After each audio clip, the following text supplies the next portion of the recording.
Hey guys, today I'm going to talk about the design of a large inlaid Sebenza. This is my third time doing this video because I cannot fit everything in 10 minutes. So I'm going to talk a little bit faster. And so if you don't understand, I'm sorry. Okay, Mr. Reeve uses very high bonding tape for the inlays because he finds the glue doesn't really fit very well on these inlays, and the very high bonding tapes are developed by 3Ms, and it's being used in airplane wings or truck cabs. It's been used in places where nails and screws and the glues are not the best options. Um, all the inlays that you see here are very well picked by Mr. Reeve's specification and standard. They are all stabilized, and every piece, all these three pieces, will fit exactly to another large inlaid Sebenza. Okay, so that's really something because it's really hard to make natural material to fit uh, exactly in different places. That's really hard, okay, because it's not something like man-made stuff. Okay, that's one. What else? Yeah, okay, the clip. Not the clip, the handles. As you can see, the handle here, it's polished. It's polished, but on the edge here, it's bit blasted. The clip is bit blasted, and the lock is bit blasted. Why? Because most of the time you'll be touching the side, and the bit blast gives you a little bit more traction than the smooth, shiny, polished side. And on top of that, the contrast looks really good. Okay, it is bit blasted here because you need a little bit more traction on the lock and the clip so it doesn't fall off from your pocket. Um, the clip is one of my favorite design. It gives you two bumps. This bump catches the edge of the pants. Most pants, most pocket, they have a thicker edge, um, and this bump catches that thicker edge. And the second bump here catches again if it gets pulled out, so it's harder for you to lose the knife, but at the same time it's easy for you to pull it out with lanyard or however you want to pull it out. I don't know if you can see two carvings here on the frame lock. That's another detail that works with the first bump here, so it gives you a little bit more traction, so your knife will stay safely in the pocket. Okay, the frame lock. The face of the frame lock has been hardened. I don't know how he hardened the frame lock, but it's been very well made. It will rarely move inside, or in other words, the lock doesn't get wear out. So most of his lock are staying in the 80% um, place, which gives you a very secure lock. I know some people likes early locks, but like that. But in my opinion, a really safe lock is when most lock face are engaged with the blade hang. I think that's the safest uh, frame lock. Okay, Mr. Reeves uses all same screws, and he gives you a little tool so you can disassemble it for cleaning or fixing purpose.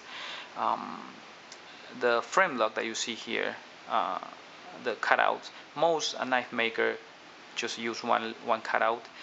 Mr. Reeve uses two cutouts.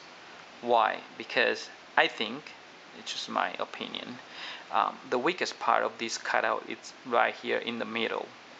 Okay, because all the tension goes right here in the middle, and by doing that two cutouts, it gives a little bit more of thickness uh, to the middle. which means it gives the lock a little bit more strength. Maybe not just a little bit. Maybe it gives it a lot more strength. It's really easy to disengage, but yet you can feel the strength of the lock. It's easy to disengage, but it's not really easy to overextend. Um, on top of that, it has a clip lying on top of the lock, so it gives more pressure inwards. Um, the knife is very smooth. It uses all the handle length. It's about 3.6 and some in blade length, so it uses the entire handle. A very interesting design that, well, it's something that Mr. Reeve goes a little bit more than just being satisfied. Um, it's it's this part. I think it's very interesting. I don't know if you have noticed a bump here on the handle, a very tiny bump that doesn't uh, you can hardly feel it, but you can see it. Okay, that extra bump, it's something that I call A plus design. Why? Because first of all, this is a very big uh, blade stop pin, and I think absolutely all knives should have a big blade stop pin, because that's where you are bumping in when you close it, and when you open it. You just need a big blade stop pin, and to have that big blade stop pin and not destroy the overall design, the overall slim design, because the knife is better uh, inside handle. The less portion that you see out of the handle, the slimmer, the easier to carry, the less chance of getting scratched up the blade will be.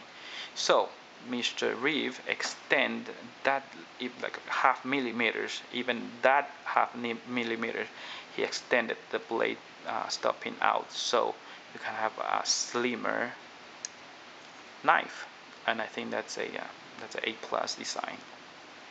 And if you see this part, well, if you can see, okay, it has a curve here. That curve catches perfectly with the stop pin. I think that's also a very good design, because you have a bigger face that's touching the blade stop pin, versus if it's rounded, if it's curved, then it will be always hitting with the sharp point, and with time it might destroy the blade stop pin, and goes inwards, and then the log will just sunk in. So that's a very nice design here, carved. It's just like catching the stop pin every time, instead of going like that. Okay, so that's a very nice design. um, and the lock face, the tang, it's flat and touches perfectly with the lock face. It's just perfect. Okay, and what else? Okay, now this time I was able to control it under 10 minutes. The blade, 3.6 inches long, 3.6 and something, and it has a very high hollow grind. The high hollow grind allows the knives to be a very nice slicer, which probably 90% of times what we do with a knife, we slice, we cut. So this is not a complex grind, but at the same time it's one of the best utility grind. Uh, the point here, Mr. Reeve has changed the regular to, when he changed from regular to 21, he shrunk a little bit of the tip, so you can have a better penetration, which is also a plus. Um, the lanyard, instead of using a hole, he used a lanyard pin. Why? Because the hole, if you go through the hole, it will not be as smooth as the lanyard pin, and on top of that, it might um, the lanyard might get stuck with the opening of the blade. By using the pin, the lanyard will stop here and it will never touch the blade. So that's a very nice design. You can take it out, of course. On the clip that you see, it's a one piece clip. And okay, I think the camera's gonna cut off, but anyways, I'm gonna be fast. You can have a plate, you can buy a plate, you can remove the clip, and it will be one piece. Excellent design, excellent design. Okay, that's about it. Thank you very much for watching. The camera is gonna die now.